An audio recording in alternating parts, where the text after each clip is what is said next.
So guys आज था मेरा डा का पेपर। और इतना वाहियात पेपर, इतना वाहियात क्या बताऊँ। मतलब दादा परदादे के ज़माने का पेपर आया था, इस ज़माने का पेपर नहीं था। हम आपको एक एक चीज़ दिखाते हैं कि कैसे क्या हुआ। तो यहाँ पे आप देखिए, सेक्शन बी है ये। पूछा provide the decreasing order the asymptotic complexity of function and F1 F2 F3 जो भी गिवन हुआ है है ये यूनिट 3 का, जबकि रियल में ये यूनिट 1 का क्वेश्चन है। और ऊपर से ये क्यों, मतलब क्या ज़रूरत थी ऐसे क्वेश्चन को पूछने की जिसमें n की पावर k log n। यहाँ मैं मैथ का पेपर देने आया हूँ। फिर ई देखिए, फिबोनाची हीप मतलब आर्बिट्री और मैं हीपीफाई, इंसर्शन, डिलीशन मेथड, ये वगैरह वगैरह आप छोड़कर इतने बड़े बड़े जिसके मतलब कुछ सेंस बनते हैं उसको छोड़कर आप एकदम छोटा सा था उस पर फिबोनाची हीप जैसे क्वेश्चन पूछे। और वो भी कहाँ लिखा है, क्या यूनिट 5 का, जबकि है ये यूनिट 2 का। मतलब भांग वांग खाए रहते हैं क्या। फिर यहाँ पे consider the complete undirected graph देखिए। अब ये पता नहीं कहाँ का मैट्रिक्स ग्राफ है, क्या है, कहाँ से है।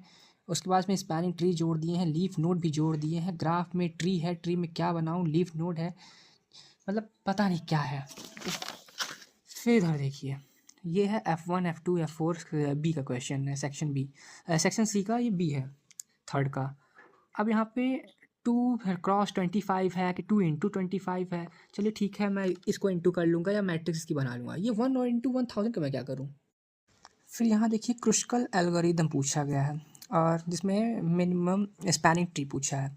चलिए ठीक है, इसको तो मैं लगा लूँगा, कोई प्रॉब्लम नहीं। पर ये किस यूनिट का है, 2 का है, जबकि है 3 का। फिर यहाँ पे है explain the branch and bound approach of the travelling salesman problem. ये सेल्समैन की प्रॉब्लम 6 पेज तक जाती। अगर मैं आज 6 पेज और अगर लिख दिया होता तो मेरी 32 पेज की कॉपी भर जाती। और मैं अगर दूसरा वाला करूँ, ये कॉस्ट मैट्रिक्स ये क्या दिए हैं, मतलब कुछ भी लोअर बाउंड अपर बाउंड इनका क्या मैं निकालूं।